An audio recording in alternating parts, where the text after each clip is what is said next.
I'm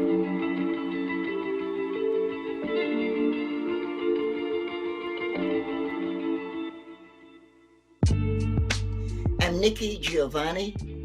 My poem is Quilting, the Black-Eyed Pea. Congratulations to NASA.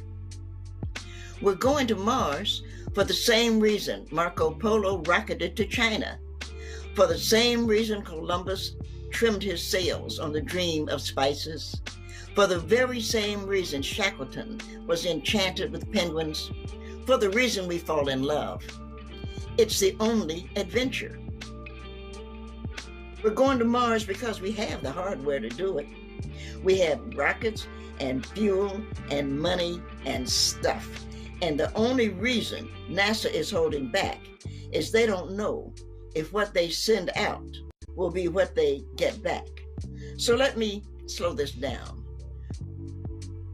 The trip to Mars can only be understood through Black Americans, I say. The trip to Mars can only be understood through Black Americans. Well, I'm very proud that the building is named after Ms. Jackson, and I'm very proud that she stood her ground to help us go into space. And this building should stand and does stand for her, like all people. I am so glad because we need to remember who has helped build this nation. And Ms. Jackson is a part of that. So I congratulate Ms. Jackson and her family and all of the people, because you don't sacrifice alone. Your family sacrifices with you. So that's wonderful.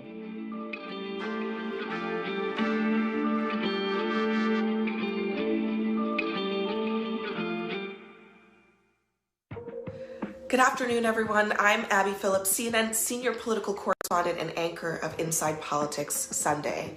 It is my pleasure and honor to be with you virtually today and to welcome you to this celebration of the legacy and achievements of Mary W. Jackson. Today, we're joined not only by dignitaries and NASA leaders, but also by members of Mary Jackson's family. And many more are tuning in virtually as well. So thank you all for being here today. Today is an incredibly special day in which we celebrate the extraordinary life of Mary Jackson, a life lived with dignity and determination. But today is also a joyous occasion for women and girls all across this country. From now on, this place, the NASA headquarters where American brilliance and ingenuity thrives, will be named after a Black woman. So on this very special day, I want to warmly welcome you all here to the Mary W. Jackson NASA headquarters, and I personally want to extend my gratitude to Mary Jackson for being a pioneer who changed the way that the world saw the potential and the capacity of Black people, and especially Black women in this country. Because of her, and because of so many people and women like her, I can be with you all today. So without further ado, please enjoy today's ceremony and have a great rest of your day.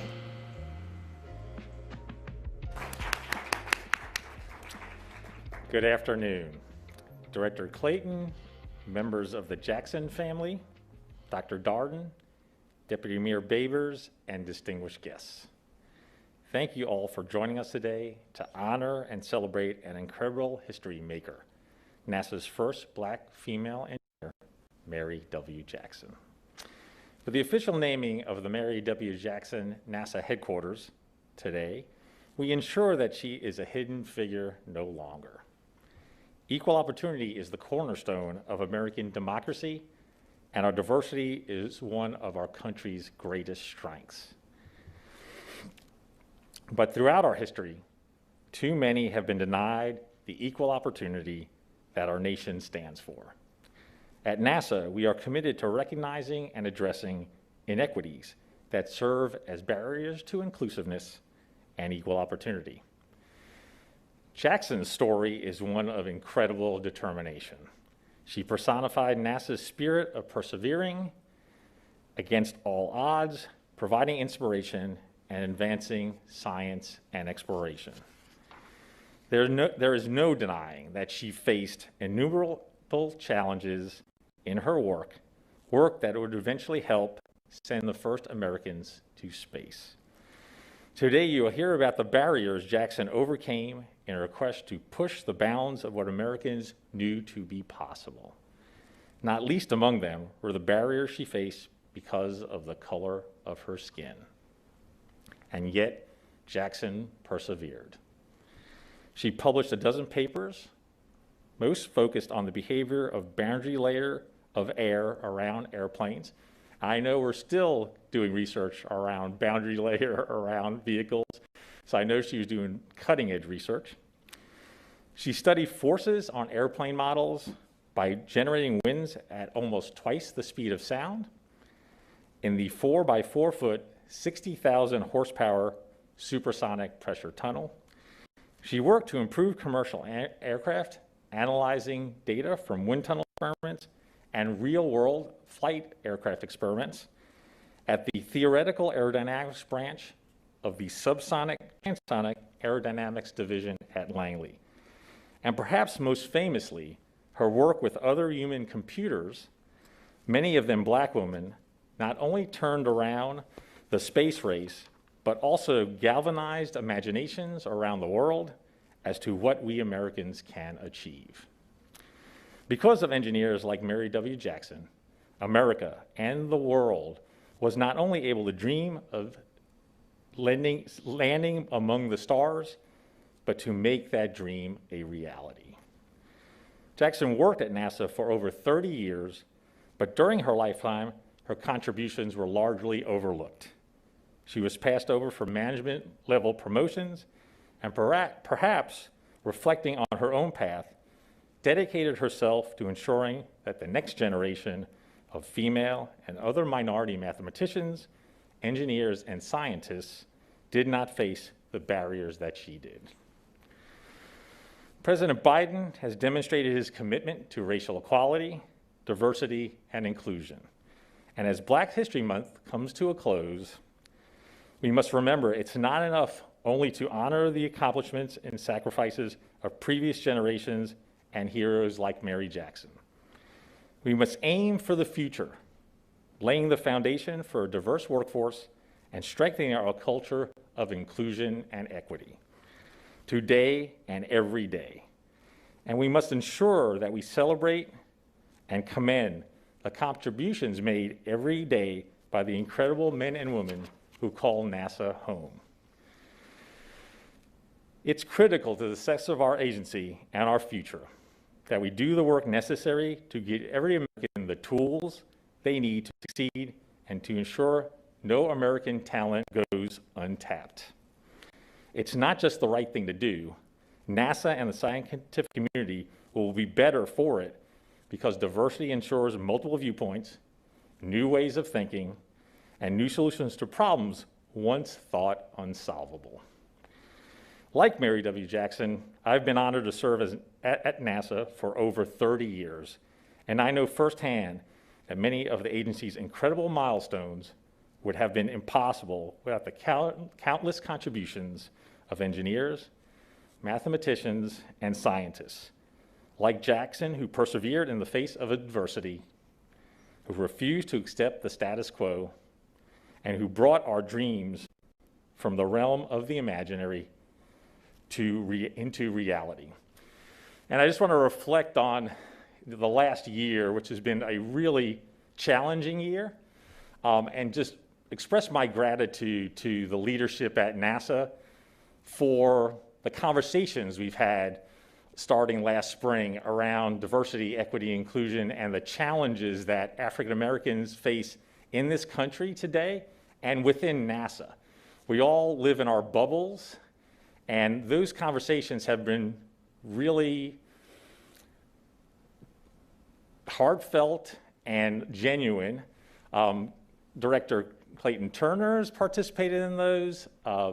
Samara Tonza King, our general counsel, Glenn Delgado, our associate administrator for small business programs, and just have given me appreciation for the challenges that African Americans face and what we need to do to start to overcome them. And it's work that I know I'm committed to doing, and agencies leaders are committed to doing, not only now, but into the future. And it's probably work we're going to work on for the rest of our lives, and to make not only NASA a more diverse, equitable, inclusive place, but also the nation. So I thank NASA leadership for their leadership in getting through these difficult times and for having those really difficult but critical conversations.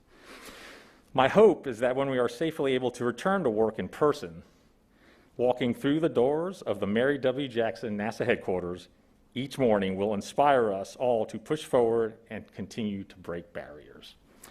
And now, it's my pleasure to welcome the District of Columbia Deputy Mayor for Operations and Infrastructure, Lucinda Babers. Deputy Mayor Babers holds a Master of Science in Business from Johns Hopkins University and a Bachelor's of Industrial Engineering from the Georgia Institute of Technology. She started her career as an officer in the military and held senior level positions at Amtrak and DC DMV before she was appointed as Deputy Mayor for Operations and Infrastructure in 2019. Join me in welcoming Deputy Mayor Babers.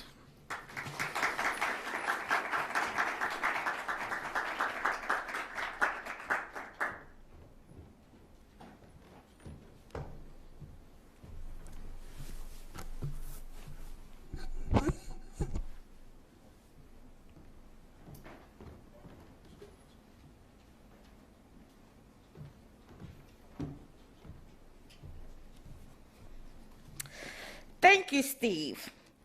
Hello, I'm Lucinda Babers, Deputy Mayor of Operations and Infrastructure for the District of Columbia. On behalf of Mayor Muriel Bowser and the more than 705,000 residents of the district, which will soon be the 51st state, I am pleased to be with you on this very special day. I bring greetings to all attendees in this great slate of speakers who will share the legacy of Mary W. Jackson, her beloved family members and friends, her NASA family, elected officials, and many more. And I love the different forms this tribute is taking, from the profound poetry of Nikki Giovanni to the inspiring art of African American women commissioned by Events DC. It's most fitting that on the close of Black History Month and on the cusp of Women's History Month, we are celebrating renaming of this building to the Mary W. Jackson NASA headquarters. As I walked toward the building along Hidden Figures Way this afternoon, I reflected on how, thanks to the paths laid by Mary Jackson and countless others, the world is a much different place than it was 70 years ago, when Ms. Jackson was first hired by NASA. Then, segregation and discriminatory practices were the rule of the day. The fight for freedom occurred not just in the streets, but as Ms. Jackson's life showed, it also took place within the system. She turned it inside out so that more African Americans and women could excel. As a result, successful Black women are no longer hidden figures. We are very visible monuments to success. We include the Vice President of the United States, the Mayor of the District of Columbia, and even me, a deputy mayor who, like Mary Jackson, is a Southern girl with big dreams to make this world a better place. In closing, it is most fitting that Ms. Jackson's legacy includes her name on this building, in the heart of the nation's capital, one of the most diverse cities in the nation and home to strong leadership by African American women in all walks of life. African American girls now know they can reach the moon and stars due to Ms. Jackson. Now I would like to introduce our next speaker, Congressman Bobby Scott, who will be appearing via video. Representative Scott has represented Virginia's 3rd Congressional District in the U.S. House since 1993. He is the first African-American elected to Congress from Virginia since Reconstruction, and only the second African-American elected to Congress in Virginia's history. Ladies and gentlemen, I present to you Representative Bobby Scott. I met Mary Jackson in the early 1970s after I came back from law school and was invited to serve on the advisory board of the local Continental Societies, a women's organization providing services to children, particularly those with special needs. I kind of knew that Mary Jackson worked at NASA, but just like everybody else, she was a hidden figure in terms of the contributions she made to the space program. President John F. Kennedy said something like, "A nation reveals itself not only by those it produces, but also by those it honors and those it remembers." Naming this building after Mary Jackson reveals a lot about our country. Good afternoon. Acting Administrator Jerzyk, Deputy Mayor Bayers, members of the Jackson family, distinguished guests. My name is Clayton Turner. I'm the director of NASA's Langley Research Center in Hampton, Virginia. It's my honor and privilege to share some thoughts about someone who was a true pioneer for our agency and our nation. We're here to pay tribute to a person who blazed trails but didn't boast, a high achiever who never sought attention or accolades. Instead, she used her success to help countless others to follow in her footsteps. She helped others find their path forward. Mary Winston Jackson was a hero. Looking back on her remarkable life, we can see some of the roots of her greatness. Born April 9, 1921 in Hampton, Virginia, she was a daughter of Frank and Ella Scott Winston. Her family was active at Bethel AME Church in Hampton. Mary attended the all-black George P. Phoenix Training School and graduated with honors. From there, she entered what was then Hampton Institute, now Hampton University, where she joined Alpha Kappa Alpha sorority. Mary graduated in 1942 with degrees in both mathematics and physical sciences. Mary tried various jobs before finding her place where she would ultimately make her mark. She worked as a teacher, a receptionist, a bookkeeper, and was a homemaker for a while after the birth of her son. But Mary wasn't done. She had more to do. Her turning point came in 1951. She accepted a position as a mathematician with the National Advisory Committee for Aeronautics, NASA's precursor, as part of the segregated West Area computers. After 2 years, Mary took a computing position in Langley's 4-foot by 4-foot supersonic pressure tunnel. There she got hands-on experience, and she excelled. Her boss encouraged her to enter a training program that would allow her to earn a promotion from mathematician to engineer. What happened next is now well known. Because Hampton Public Schools were segregated at the time, Mary had to petition the city for the right to take classes alongside white students. Thanks to what was described as a quiet but commanding nature, she got the petition approved. Jackson became NASA's first African-American female engineer in 1958. And I want to just set that for context. I was 1 year old when that happened, so she set the groundwork even then. By 1975, she had written numerous technical publications for the agency and proven her merit as an engineer. Then, in 1979, she made a bold and heroic change. Instead of continuing her successful engineering career, she took a reduction in grade to work in the area of equal opportunity. After training at NASA headquarters, she returned to Langley and took the position of Federal Women's Program Manager. In that role, she enabled the hiring and promotion of a new generation of female mathematicians, engineers, and scientists. Mary W. Jackson was a pioneer in diversity and inclusion in policy, yes, but even more importantly, in action. She retired from NASA in 1985. She passed away on February 11, 2005. Mary W. Jackson was a pioneer who dared to challenge convention. She had the courage to fight inequality. And when she emerged victorious, she spread the benefits far and wide. Throughout her life, she made a positive impact in the lives of her fellow citizens. She was active in the Girl Scouts for decades, influencing thousands of young women. The recognition we celebrate today is appropriate because Mary Jackson remains an inspiration. Her perseverance, her empathy, her desire to lift us all. She inspired others to excel and to break through barriers. That is the spirit of NASA. Mary Jackson chose to lead by example, and at NASA today, we strive to emulate her vision, passion, and commitment. We celebrate that bright future that she pushed for so profoundly. Mary's accomplishments were sky high, but her feet were planted firmly on the ground in her community. She knew that nothing great can be built without a solid foundation. So she rolled up her sleeves and she built the best foundation possible. We honor Mary Winston Jackson by adding to that foundation.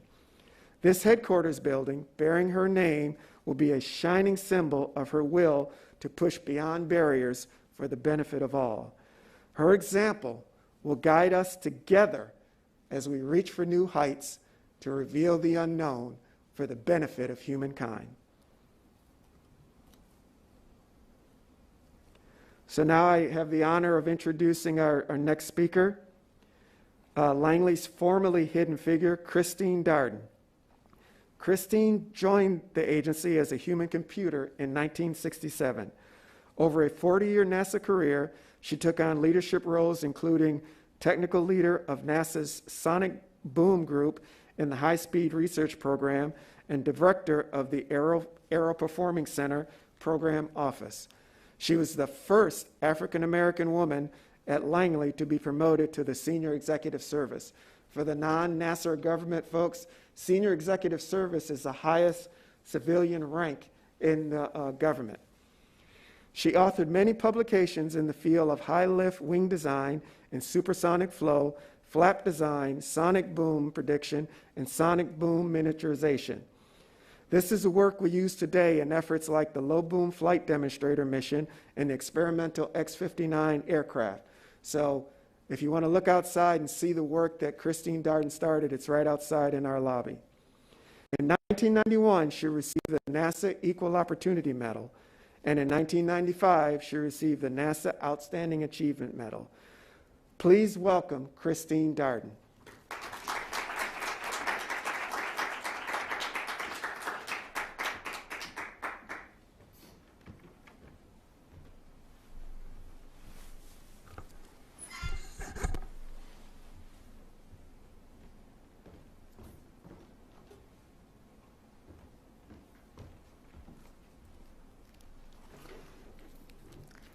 Good afternoon. Director Turner, Acting Administrator Jerzyk, members of the Jackson family, and other distinguished guests. It's indeed an honor for me to be here today as NASA recognizes Mary W. Jackson in this very auspicious way for her work within NASA and her efforts in mentoring and guiding so many young people in this country. I'm the fourth hidden figure in Margot Shetterly's book, Hidden Figures. I was not in the movie. I came to NASA about 24 years after Dorothy Vaughan, 16 years after Mary Jackson, and 14 years after Katherine Johnson.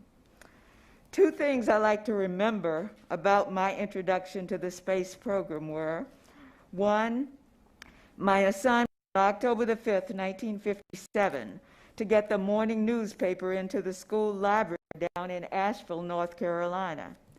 The headline was, Soviets fire Earth satellite into space. It's circling the globe at 18,000 miles per hour and has made 4 crossings over the U.S. in the last 24 hours. Of course, that was Sputnik. I was then a senior in high school. The second occasion was in spring of 1962, when along with Katherine Johnson's daughter, Joylette, and Mary Jackson's niece, Ann Winston, we all stood along Queen Street near Hampton Institute to view one of John Glenn's victory parades after he successfully orbited the Earth and his safe return to the Earth. The three of us were seniors and classmates at Hampton Institute, soon to become graduates in the class of 1962. After falling in love with physical science in the 9th grade and playing geometry during my junior year in high school, I came to Hampton Institute with hopes of becoming a mathematician. My dad called and suggested that I change that to teacher education in mathematics and physics, which I did. To do both, I took many extra high-level math courses just before I graduated to start teaching. My mother at that time told me that I needed to learn to speak up and talk to people.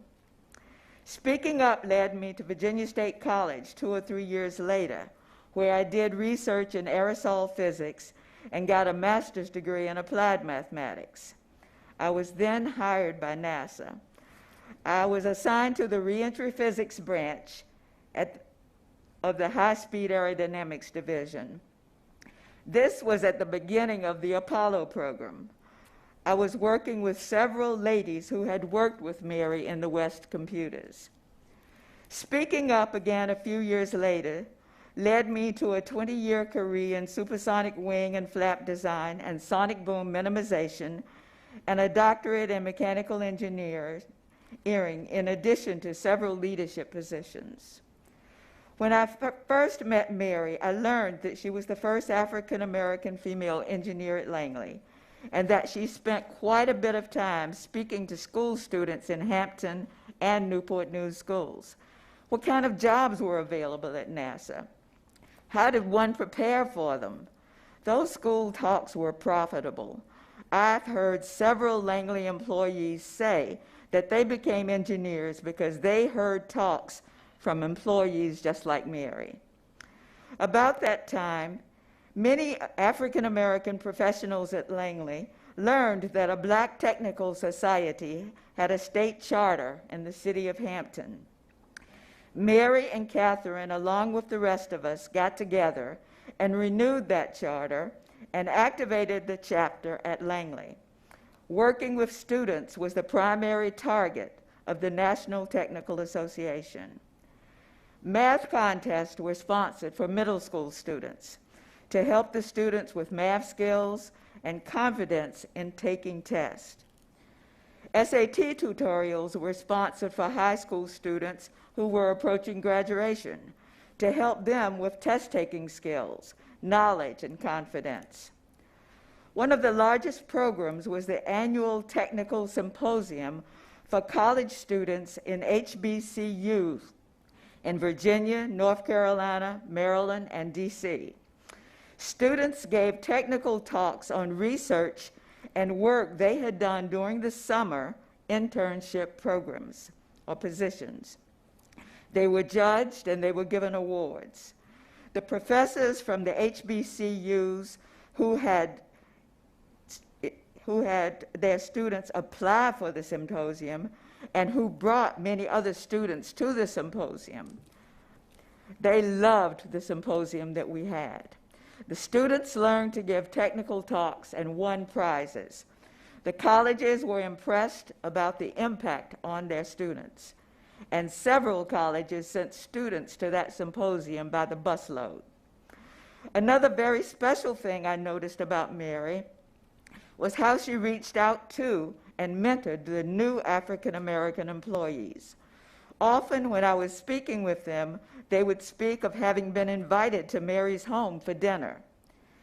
She made a very special effort to meet these young aerospace engineers, to welcome them, to show them hospitality, and to give them advice. Mary did not just do that for Langley employees, but to young people all around her, those in the Girl Scouts, those at church, those in her neighborhood. Because of Mary's work in the Federal Women's Program, I too got a promotion, and I read about it in the back of the book, Hidden Figures. And now I wish to ask everyone to join me and please enjoy some additional video tributes to Mary W. Jackson. Ladies and gentlemen, it's a profound honor for me to join you on this historic occasion as NASA, the inspirer of so many dreams, renames its headquarters building for Mary Winston Jackson, the pioneering engineer who helped to make those dreams possible with her beautiful heart and with her brilliant mind. May her name, as well as her legacy, forever be a reminder to all those who entered these mighty doors that we, as a people, have only been able to touch the stars because of ancestors like her, who had the courage, who had the resilience to overcome every obstacle placed in their way. A trailblazer who empowered women and persons of color and who lifted the gaze of humanity to the heavens. Mary Jackson's awesome record of achievement is no longer hidden, but it's a foundation for our shared future, here and everywhere we travel. Congratulations, NASA, and congratulations to the entire Jackson family. Thank you for giving our history and our hope of exploration a name, her name. We stand with you in gratitude and awe. Congratulations, NASA and the Jackson family, on this historic occasion honoring Mary and her legacy. Peace. I think it is extraordinary that NASA has named our headquarters building in honor of Mary W. Jackson. I hope that it inspires young girls, and in particular young girls of color, to consider a STEM field as a career. It shows our youth what achievements are possible through hard work, education, dedication, and commitment.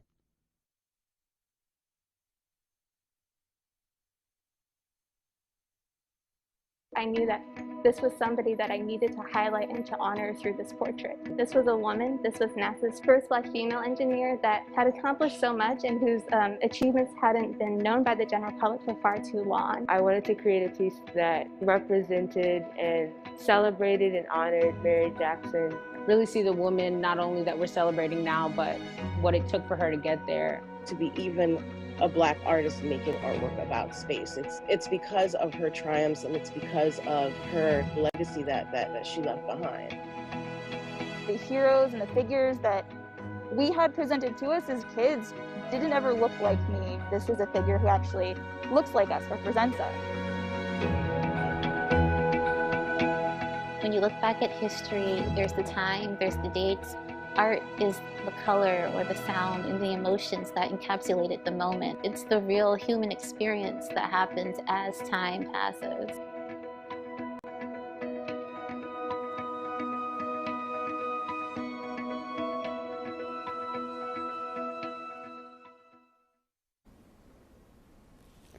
Good afternoon, everyone. My name is Tambita Solomon, also known as Trap Bob, and I'm a visual artist, illustrator, and animator here in Washington, D.C.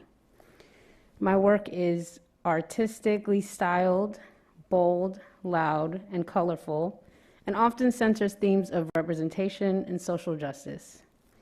My designs also often live in space with a starry background and feature powerful, inspiring Black women.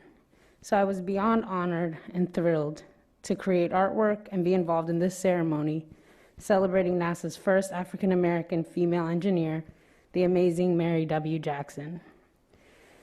As Black women, we often have to go above and beyond to be successful, create change, and follow our dreams, and we always deliver. Mary Jackson's journey and work has inspired countless women across the country and the world who fight every day to defy odds and break barriers.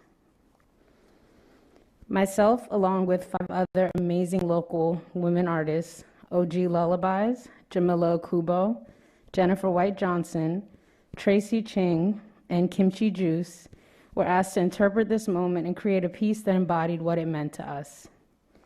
These commemorative pieces work as a beautiful lens into how powerful and inspiring this moment is. For me, this piece was about bringing to life Mary Jackson's power and impact while celebrating her great achievements and depicting just how out of this world she is. Working on this project has been one of the greatest moments in my career and will forever bring me inspiration and hope. And as a DC resident, I'm so proud to know that this building will be standing in her name. And now it is my pleasure and honor to present my artwork to the Jackson family. Ms. Jackson, if you could please join me.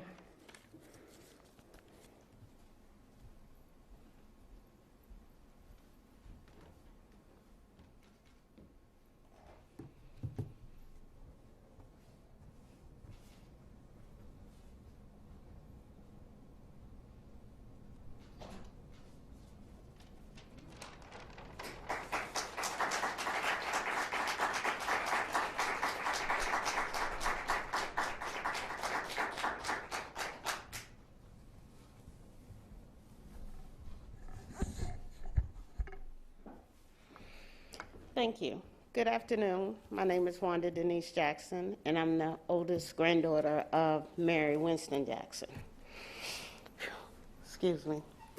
She was the youngest of 12. Mother passed when she was 2 years old, so her siblings had to raise her and carry her through her education, make sure she got her degrees. She was the last one to graduate of the Winston family from Hampton Institute at that time, where she did achieve her bachelor's degrees. I'm sorry. After graduation, she taught mathematics in Maryland, where she also tutored high school and was a college student. Grandma married Levi Jackson Sr. in 1944 and had 2 children, Levi Jackson Jr. in 1964 and Carolyn Marie in 1955. Grandma was a very loving, caring, and feisty woman. She was that type of person who would do anything for anybody, no questions asked. Whatever you needed, whether it was finance, whether it was food, whether it was love, whether it was a place to live.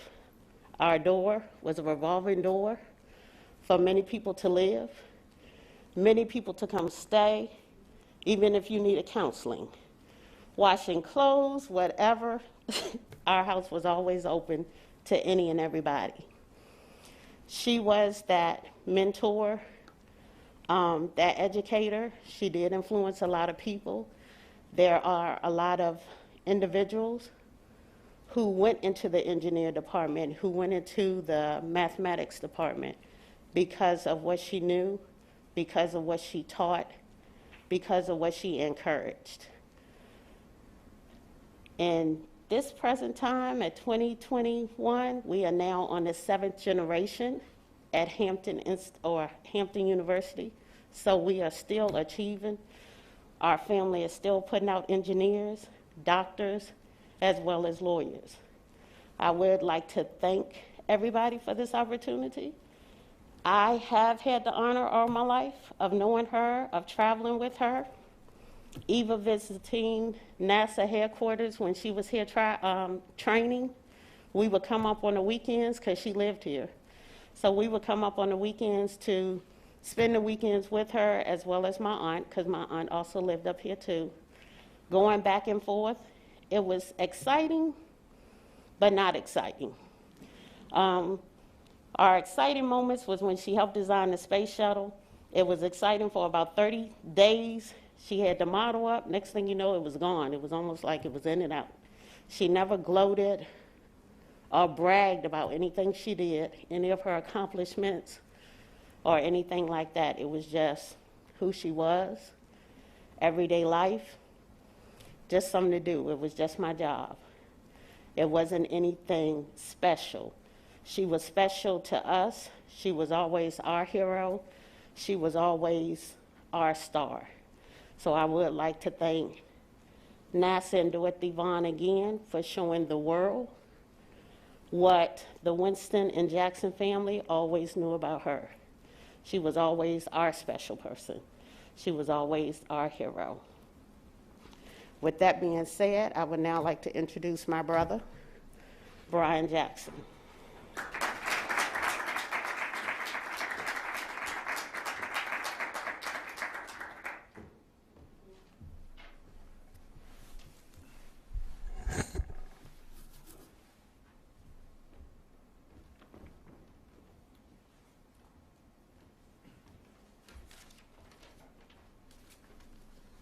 Good afternoon, everyone. First and foremost, I'd like to thank God for waking me up to be a part of this beautiful day in Black History Month. My name is Brian Jackson. I'm the grandson of Mary Winston Jackson. My grandmother was an amazing woman. She was a leader. She stood firm and stayed committed to whatever she was involved in until it was complete. She paved the way for so many without us even knowing, because she was a warrior, someone who wouldn't take no for an answer. Excuse me. Someone who wouldn't take no for an answer if she felt she was making a change to better something. Growing up, she would take me to Langley, show me around, and visit the wind tunnel where she worked, but I never knew how much of an impact she had at Langley. Even in the community, I knew she was someone important based on the conversations she would have with other people. They always spoke with the utmost respect, the kind of respect that you give someone, a person of power. Almost as if you seen your teacher in the hallway and she asks, "How you doing?" You just responded different. But when you hear my grandmother's name today, when you hear the name Mary Jackson, you think, wow, what a brilliant woman. Loving mother, grandmother, role model, educated, talented, determined, teacher, a hero. Believe it or not, she really was all that bottled into one woman. But I'm going to share a time with you. One day I thought she was a genius. You could have told me Einstein was related, and I would have believed it. I was 11 years old. I had a science project. It was a week to turn it in, and I haven't thought of anything. So she asked, "Brian, you know what you're going to do for your project?" I said, "Not yet, Grandma." She said, "I have an idea." I said, "What's that?" She said, "The Monarch Butterfly." Immediately, I started thinking, I can't go to school with a butterfly. My kids, the classmates gonna laugh at me. So, but I couldn't go without a project neither. So I researched the butterfly and come to find out the butterfly was pretty interesting. To me, it was a bad butterfly. It had eastern and western monarchs. They feed off of these milkweeds, and they put poison, they store poison in their body, and they fly around taunting other animals. If you mess with me, I'm gonna poison you. So I presented the science project in classroom, and just as I suspected, some of the classmates were laughing. I thought it was funny too, but I didn't care. My grandma helped me with this project. I stood firm with it. I presented the project, and they came to classes to take projects to compete in the science fair. And when I tell you that Monarch Butterfly made it in the cafeteria where I had in the science fair. So when the judges come up to my project, I present it same way as I did in class. And by the way, no animals were hurt during this project. I presented the project, didn't think nothing. Go home, come in the next day, school auditorium, the news come on for school in the morning, and they're announcing all the winners. So they're announcing winners, they calling out names. Then they heard say, "Brian Jackson." Everybody in my classroom was shocked, like what did Brian Jackson, third place. I was even shocked. I couldn't believe it. I wasn't expecting to hear my name. Everyone was shocked and happy, and because of the project, getting third place, our class had a pizza party because it was our classroom that had the project. So everybody was happy. It was Brian, yeah. I was the man. I felt like that was the best day of my life. I go home, tell my grandma, say, "Grandma, I got third place in the science project." And she just smirked, like she knew the project was going to do good. She knew the project was going to do good. So when I wake up in the morning, knowing the woman I love, honored, and respected all my life, has a statue at Hampton University that I can go visit, a community center in Hampton that my kids will be attending next year, elementary school that kids would be graduating from every year, a movie that I can put on the big screen at any time I want, a Congressional Gold Medal, a tunnel boring machine in Hampton Roads, and now in Washington, D.C., representing NASA's headquarters, there's no words that can explain how I'm feeling right now. I'm overwhelmed with joy and honor, and on behalf of the Jackson family, my Uncle Raymond, Sister Kashanta, and Wanda, and I would like to thank everyone that was involved in these projects coming forth, and thank you, God bless. And following me is Director Clayton. Thank you.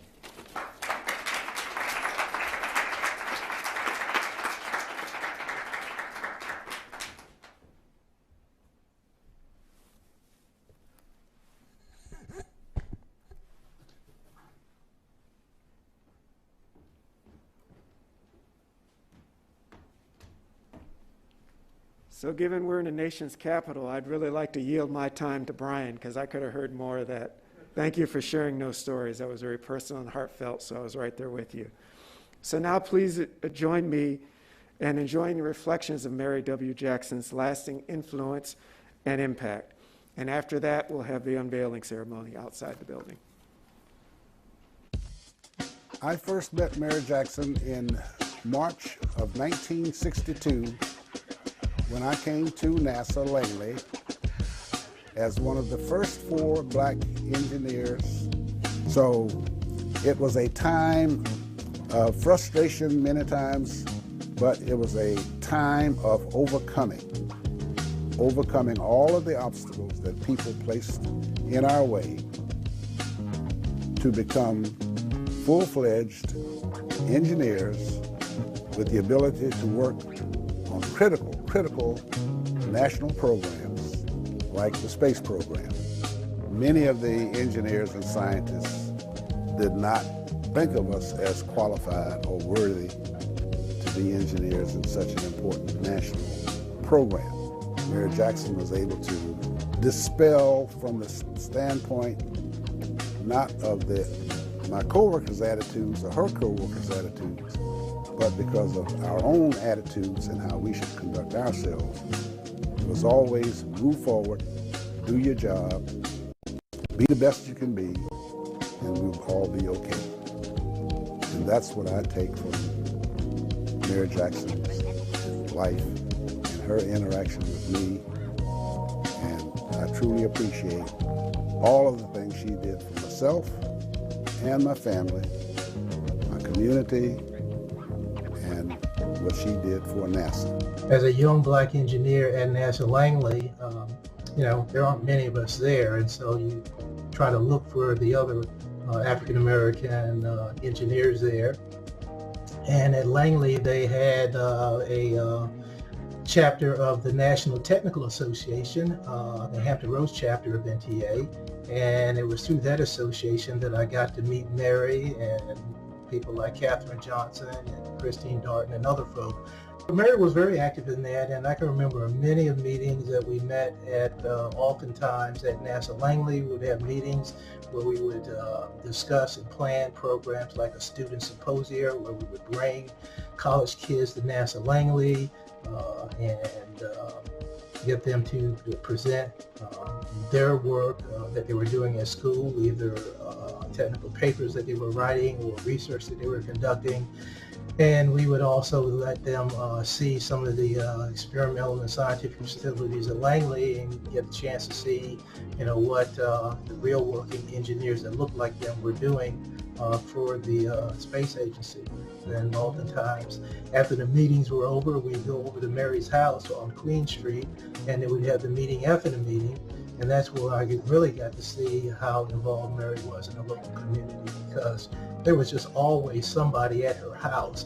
Local kids who would come there to get math tutoring or help with their homework. I mean, she always had somebody over there that she was helping, and it was just like a great big family that she always had there at her house, and she was just so dedicated to helping people. first started my career, I lived with Miss Jackson and her family. When the book Hidden Figures first came out, written by Margaret Shetterly, I began to reminisce, and I wondered, how did I come to know Mary Jackson? How did that even happen? So I began to search some old photos, and I found a photo of me and Miss Jackson along with her granddaughter. The photo was taken at my college graduation dinner party. I knew Mary Jackson before working at NASA. I went to Hampton undergrad and I met her pastor. Her pastor gave me a receptionist job at their church, and I knew he didn't need a receptionist. He was just making a way for me to make a little extra money. I was a freshman at the time. Later, I told him that I was going to be working at NASA. He must have had a conversation with Miss Jackson because Miss Jackson offered me to live with her and her family. They were so welcoming, and it was such a blessing to me because I was about in my 20s and it was my first time moving away from home. So to be welcomed into such a beautiful and kind family was just such a blessing. Her husband, Levi Jackson, which we affectionately call Jack, taught me how to cook. And someone asked me, well, what did he teach you? And one dish that I remember is he taught me how to bake a turkey. I knew Miss Jackson was brilliant, but I didn't know that she was the first African-American female engineer at NASA until I saw the movie Hidden Figures.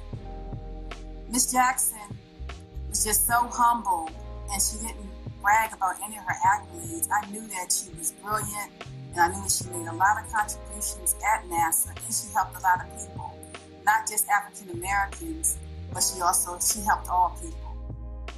When I first came there, it's interesting. Wanda was a little girl, barely crawling on the floor when I met Miss Jackson back during those days. And we went over there all the time. Whenever we needed something to eat or just to hang out, we could come see Mrs. Jackson. We used to call her Mama Jack, and we called Mr. Jackson Daddy Jack. And I really remember those days, and they're very important to me. Great impact on my life. You know. And I can remember she took a personal interest in me in terms of my career. You know, if I screwed something up, somehow she found out.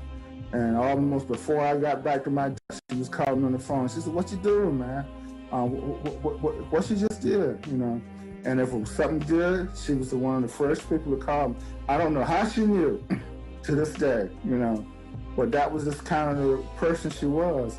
And I can remember she had a strong love for her church and the community, you know, and because she cared a lot about kids. She tutored a lot of people in the church, and she also advised me a lot of times in terms of when I messed up. She told me about it, and when I did good, she told me about it. I am honored to pay tribute to our Alpha Kappa Alpha sorority sister, Ms. Mary Jackson, for her contributions to NASA, the space program, and the fields of math and science. Her accomplishments underscore Alpha Kappa Alpha's commitment to education and encouraging young women to pursue careers in math, science, and engineering. This newly named facility will be a tangible way for them to see the contributions of Ms. Jackson and the women of the West Area Computing Unit that are no longer hidden, but very visible in our nation's capital. Mary Jackson was my Girl Scout leader from brownies to seniors, 10 years. During that time, she became like a mother to me. In fact, all the girls. We were known as Mrs. Jackson's girls. There are thousands of girls and young women all over America who are potential Mary Jacksons. They need to hear the stories of fantastic women like her. When I started my NASA career, I was doing computational modeling of aerodynamic phenomena.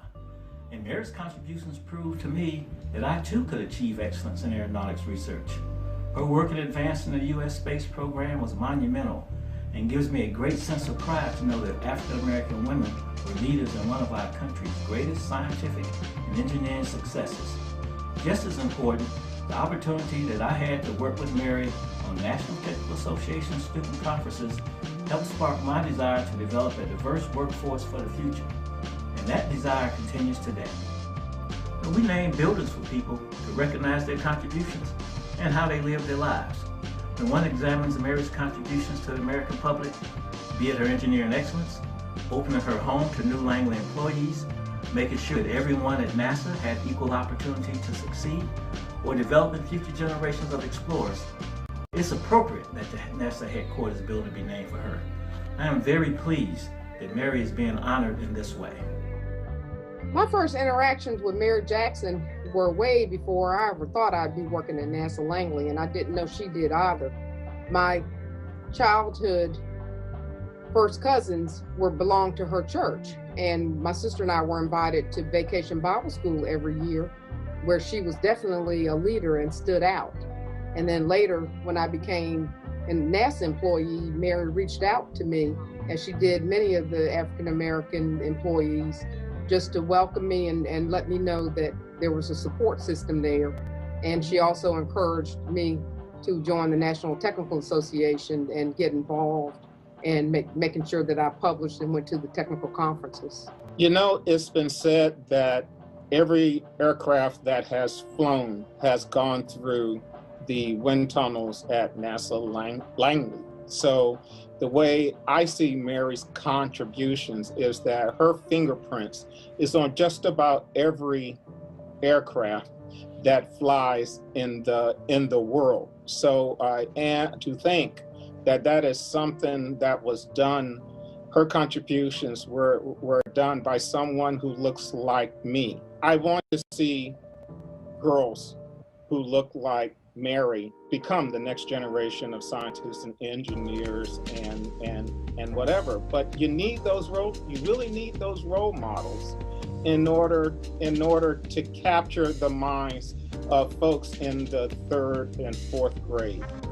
so that they can see, yes, I can do this. It's so important that we learn how to reach back and bring people up with us. And Mary Jackson and the other hidden figures and the other African-American males, it was a community and it was a family. And we knew that we had people there that were looking out for us, even if they never said anything. They knew who we were, they knew where we were. They stepped in to give us advice when we needed it, and they were there for us when we sought it out. And it's so important for people that are working now to understand that no man is an island. You don't get anywhere without having people around you to make you whole and to guide you. And it's so important that all of us continue the legacy of these people that have come before us, that we're standing on their shoulders, to continue to reach out and make sure that we see the talent. There's talent everywhere. Every human being has something to give. We have to bring everyone along. Mary Winston Jackson, a wife, mother, sister, and family and church. Quiet, energetic, humble, a beautiful person inside and out. I had the opportunity to be with her as semi-caregiver when her health began to fail. Mary's homegoing service held February the 17th, 2005 at Bethel. Pastor Andre P. Jefferson Sr. chose the topic, A Queenly Woman for Such a Time as This. Throughout their lives, Mary Winston Jackson, a true trailblazer.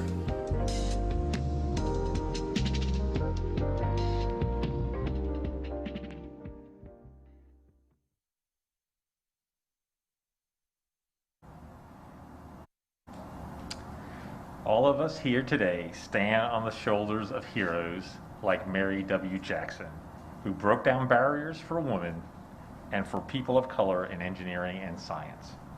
Without their contributions, NASA would not be the leader in space and aviation that it is today. To just discuss her own journey and reveal the new headquarters sign, I'd like to introduce Yolanda Shea.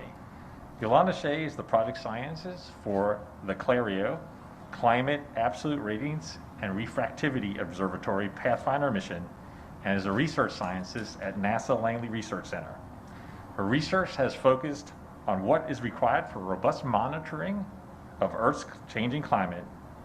In recognition of her technical and community service achievements, She was a recipient of the prestigious Presidential Early Career Award for Scientists and Engineers in 2019. Yolanda.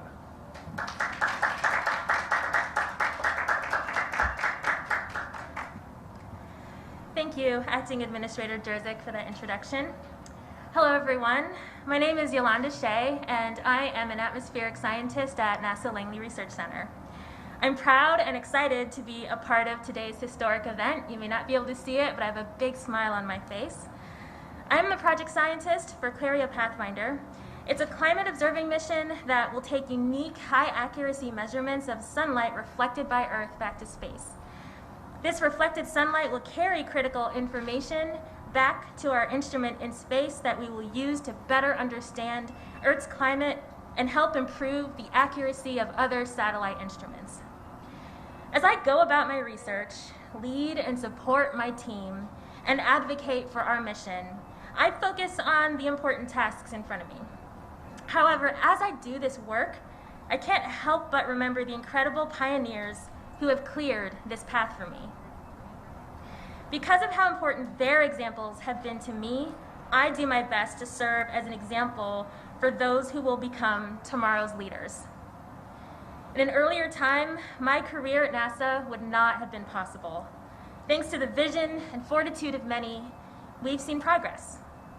Today, the barriers I'm breaking down for future generations are smaller than those from the past, thanks to the legacy of strong, passionate people like Dorothy Vaughan, Katherine Johnson, Christine Darden, and of course, Mary Jackson.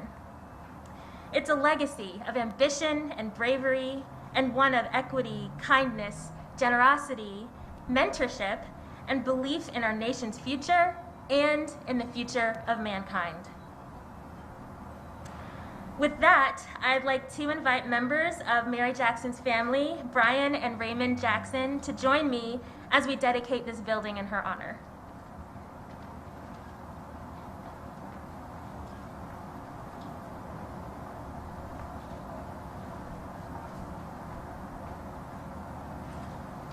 All right, will you join me in the countdown? 3, 2, 1.